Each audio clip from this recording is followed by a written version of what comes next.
সুপ্রিয় শিক্ষার্থী বন্ধুরা, আসসালামু আলাইকুম। আমি মুস্তফা কামাল আপনাদেরকে আজ ট্রান্সলেশন বা অনুবাদের ক্লাসে স্বাগত জানাচ্ছি। আমি আজ আলোচনা করব 38 BCS রিটেন ইংলিশের যে অনুবাদটি এসেছিল ফ্রম ইংলিশ টু বাংলা, এটি নিয়ে। অর্থাৎ 38তম BCS পরীক্ষায় ইংলিশ থেকে বাংলা যে অনুবাদটি এসেছিল সেই অনুবাদটি আমরা আজ শিখব।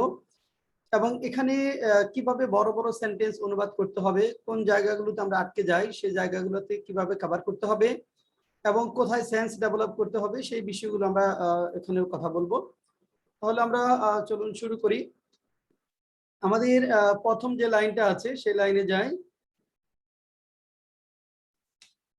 প্রথম লাইনে বলা হয়েছে, the burgeoning bustle of life is identified as one of the main reasons for waning reading habit.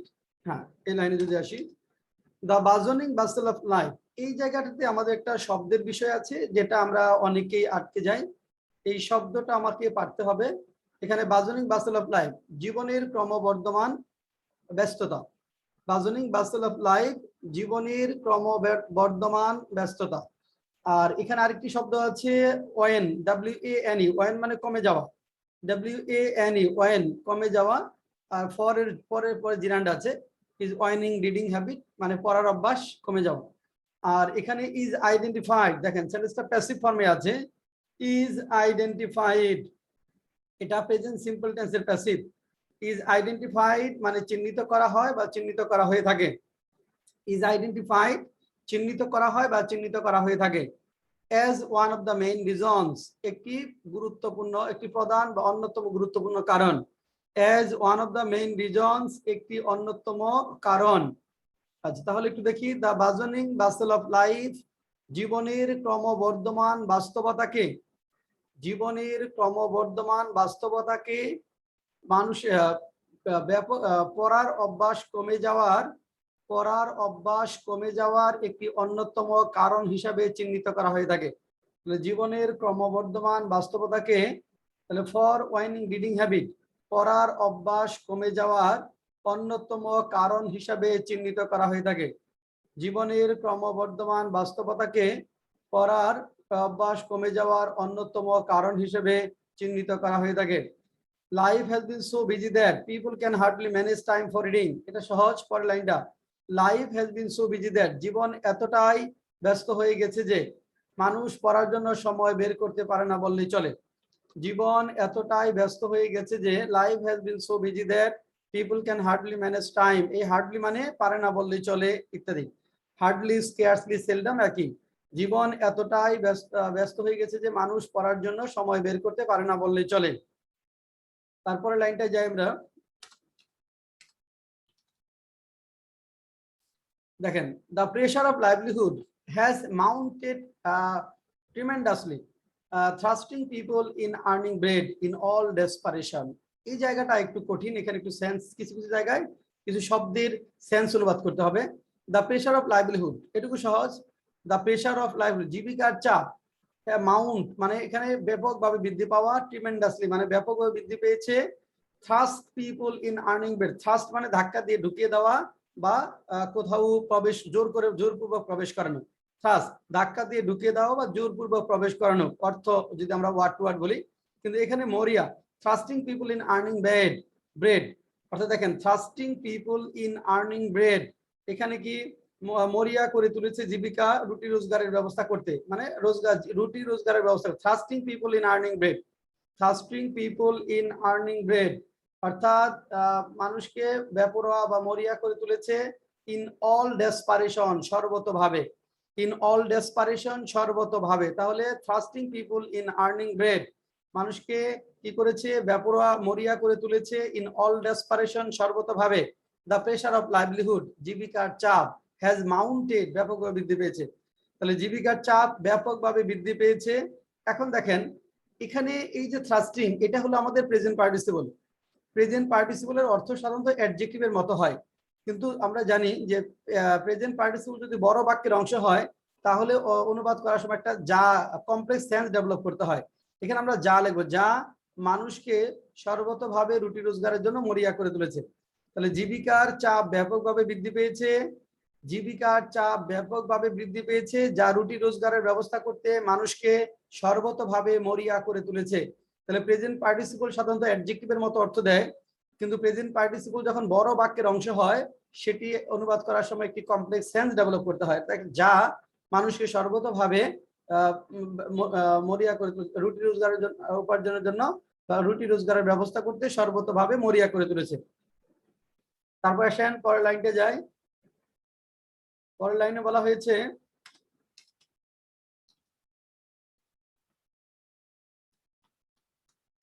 a money-centric corporate culture is sweeping life away, making people crazy for pomp and prosperity in the form of land, flat, car and other amenities. দেখেন, pomp and prosperity, সমারোহ ও সমৃদ্ধি। এখানে এই শব্দটা আমাদের পড়তে হবে, pomp and prosperity, সমারোহ ও সমৃদ্ধি। a money-centric corporate culture, অর্থকেন্দ্রিক কর্পোরেট সংস্কৃতি, is sweeping life away, দেখেন সুইপিং বিমোচন করা, জীবনকে ভাসিয়ে নেওয়া, ভাসিয়ে নেওয়া বিমোচন করা, এখানে sweep, sweep life away, is sweeping life away, জীবনকে বিমোচন করছে বা জীবনকে এখানে বিমোচন করছে, বলি জীবনকে বিমোচন করছে। মেকিং পিপল ক্রেজি, হ্যাঁ, মানুষকে পাগল করে ফেলছে for pomp and prosperity in the form of land, flat, car and other amenities. তাহলে দেখেন প্রথম থেকে আমরা মিলাই, অর্থকেন্দ্রিক কর্পোরেট সংস্কৃতি, অর্থকেন্দ্রিক কর্পোরেট সংস্কৃতি মানুষকে জমি, ফ্ল্যাট, গাড়ি, অন্যান্য সুযোগ সুবিধা রূপে সমারোহ ও সমৃদ্ধির জন্য পাগল করার মাধ্যমে জীবনকে পুরোপুরি বিমোচন করে ফেলছে, জীবনকে পুরোপুরি বিমোচন করে ফেলছে। তাহলে দেখেন এ মানি সেন্ট্রিক কর্পোরেট কালচার, এখানে অর্থকেন্দ্রিক কর্পোরেট সংস্কৃতি, making people crazy for pomp and prosperity in the form of land, flat, car and other amenities. দেখেন এখানে এখানে মানুষকে জমি, ফ্ল্যাট, কার এবং অন্যান্য সুযোগ সুবিধা রূপে, অন্যান্য সুযোগ সুবিধা ইন দ্য ফর্ম অফ রূপে, অন্যান্য সুযোগ সুবিধা রূপে সমৃদ্ধি ও সমারোহের জন্য, সমারোহের জন্য মানুষকে মেক পিপল ক্রেজি, মানুষকে পাগল করে ফেলে, পাগল করার মাধ্যমে জীবনকে বিমোচন করে ফেলছে। মেকিং পিপল ক্রেজি, এটা প্রেজেন্ট পার্টিসিপল, তাহলে মেকিং পিপল ক্রেজি মানুষকে পাগল করার মাধ্যমে, এখানে মেকিং পিপল ক্রেজি মানে মানুষকে পাগল করার মাধ্যমে জীবনকে বিমোচন করে ফেলছে। Reading is a secondary concern or no concern at all, এটা অনেক সহজ একটা sentence. Reading is a secondary concern, এখন দেখেন এই কনসার্ন কি, ভাবনার বিষয়। এখানে পঠন এখন সেকেন্ডারি কনসার্ন, পঠন একটি দ্বিতীয় ভাবনার বিষয়, or no concern at all, অথবা কোনো ভাবনার বিষয় নয়। Reading is a secondary concern or no concern at all, পঠন বা পড়াশোনা একটি দ্বিতীয় ভাবনার বিষয় বা কোনো ভাবনার বিষয় নয়। There is no time for reading, in fact, there is no time for reading, in fact, বস্তুত পড়ার জন্য কোনো সময় নেই। দেখেন এখানে there is no time for reading, in fact, বস্তুত পড়ার জন্য কোনো সময়ই নেই, মানে মানুষের নেই, এটা বোঝাচ্ছে। এটা সহজ line. Even they can not find time for reading newspaper, এমনকি তারা সংবাদপত্র পড়ার জন্য সময় বের করতে পারে না, এমনকি তারা সংবাদপত্র পড়ার জন্য সময় বের করতে পারে না, এমনকি তারা সংবাদপত্র পড়ার জন্য সময় বের করতে পারে না। লাইনটা সহজ। They just scream through the headlines, এটা সহজ, scream through, they just scream through the headlines, scream through এক নজর দেখা, তাহলে তারা শুধু শীর্ষ খবরগুলো এক নজর দেখে। they just scream through এক নজর দেখা, headlines তারা শুধু শীর্ষ খবরগুলো এক নজর দেখে, এটা আমরা পারবো শব্দটা জানলে, scream through এক নজর দেখা। তারপরে লাইনটা যায়, they can hardly read anything with profound concentration due to time constraint। এই লাইনটা দেখেন, এটাও সহজ, তবে এখানে দুইটা শব্দ আমাদের জানতে হবে। এখানে দুইটা শব্দ, হার্ডলি রিড মানে পড়তে পারে না বলে, ক্যান হার্ডলি রিড মানে পড়তে পারে না বললেই চলে, হার্ডলি, স্কেয়ার্সলি, সেলডম পারে না বললেই চলে, নেগেটিভ অর্থ দেয়। উইথ প্রোফাউন্ড কনসেন্ট্রেশন গভীর মনোযোগ দিয়ে, উইথ প্রোফাউন্ড কনসেন্ট্রেশন গভীর মনোযোগ দিয়ে, due to time constraint, time constraint সময়ের সীমাবদ্ধতার কারণে, সময়ের সীমাবদ্ধতার কারণে। তাহলে অর্থ কি, সময়ের সীমাবদ্ধতার কারণে, এখান থেকে শুরু করব, তারা গভীর মনোযোগ দিয়ে কোনো কিছু পড়তে পারে না বললেই চলে। অথবা তারা গভীর মনোযোগ দিয়ে কোনো কিছু পড়তে পারে না বললেই চলে, সময়ের সীমাবদ্ধতার কারণে। শেষও লেখা যাবে, তবে সময়ের সীমাবদ্ধতার কারণটা আগে লিখলে ভালো সেন্স আসে। তারপরে নেক্সট আসেন, they are always in a hurry to finish their assignments in vocation। এখানেও আমাদের অর্থের একটা বিষয় রয়েছে, এই অর্থটা আমাদের পারতে হবে। they are always in a hurry, in a hurry মানে তাড়াহুড়ার মধ্যে থাকে, to finish their assignment, এখানে অ্যাসাইনমেন্ট মানে হলো কাজ, in vocation, in vocation মানে তাদের পেশার যে কাজগুলো আছে, অর্থাৎ তাদের পেশার যে কাজগুলো আছে সেটার জন্য তারা তাড়াহুড়ার মধ্যে থাকে, পেশাগত যেটা। তাহলে তারা তাদের পেশাগত কার্য শেষ করতে সবসময় তাড়াহুড়ার মধ্যে থাকে, তারা তাদের পেশাগত কার্য শেষ করতে সবসময় তাড়াহুড়ার মধ্যে থাকে।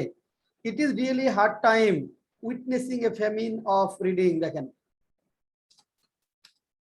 এই লাইনটা আমরা যাই, ইট ইজ রিয়েলি হার্ড টাইম। এই উইটনেসিংটা কি, এখানে উইটনেসিংটা হলো আমাদের প্রেজেন্ট পার্টিসিপল, প্রত্যক্ষ করা, এখানে প্রেজেন্ট পার্টিসিপল হিসাবে ব্যবহৃত হয়েছে, এটি প্রেজেন্ট পার্টিসিপল হিসাবে ব্যবহৃত হয়েছে। তাহলে it is really a hard time, it is really a hard time.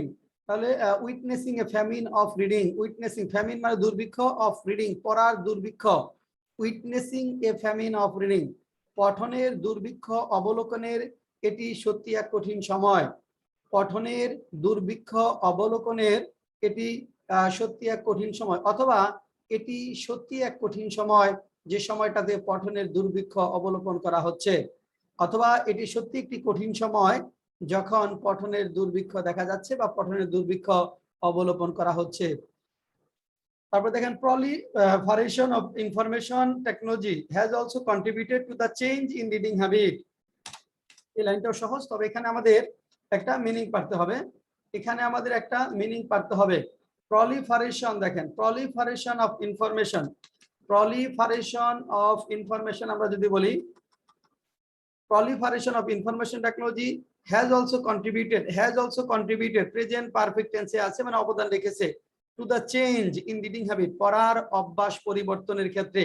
proliferation of information technology, এই যে proliferation অর্থটা জানতে হবে, বিস্তার, তথ্য প্রযুক্তির বিস্তার, এখানে proliferation এটা হলো আমাদের বিস্তার, এই শব্দটা এখানে গুরুত্বপূর্ণ, this is very important word.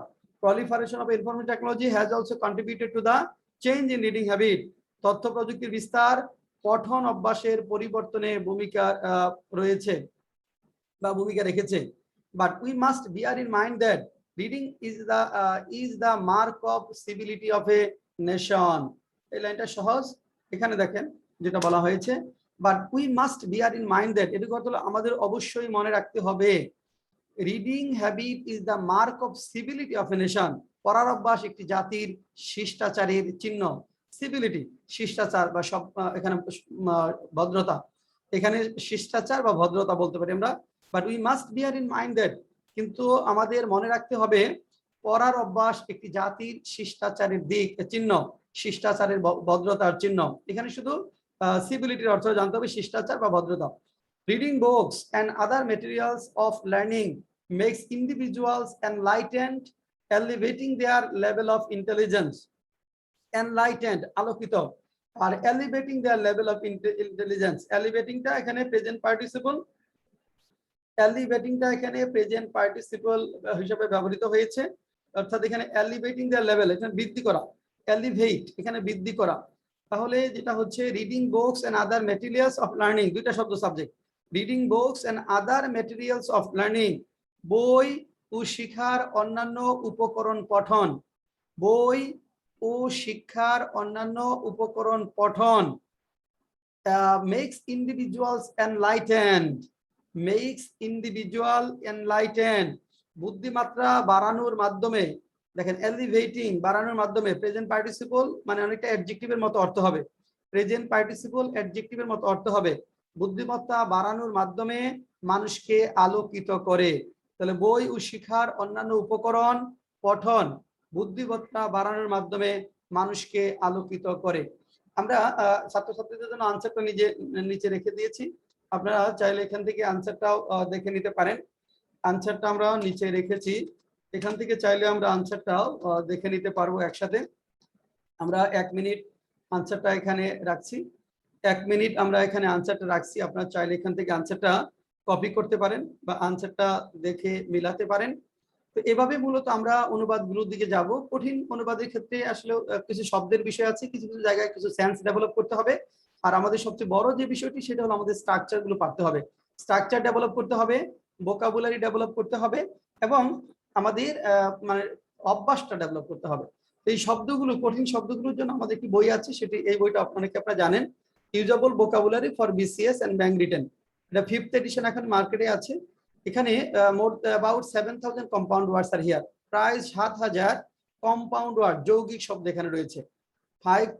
7000 compound words, Bangla to English. আপনারা ভোকাবুলারি শেখার সময় কম্পাউন্ড ওয়ার্ডগুলো শিখবেন এবং ইংরেজি থেকে বাংলাটা শিখবেন, বাংলা থেকে ইংরেজি শিখবেন, বাংলা থেকে ইংরেজি শিখবেন, তাহলে অনুবাদের সময় ভালো মনে পড়বে এবং এসে রাইটিং এর সময় খুব ইফেক্টিভলি ইউজ করতে পারবেন।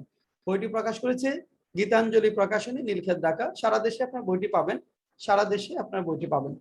তো এইভাবে আপনারা দেখতে থাকেন আমাদের রেকর্ডেড ক্লাসগুলো, এবং আশা করি অল্প কিছুদিনের মধ্যে আপনারা আপনাদের গন্তব্যে পৌঁছাতে সক্ষম হবেন।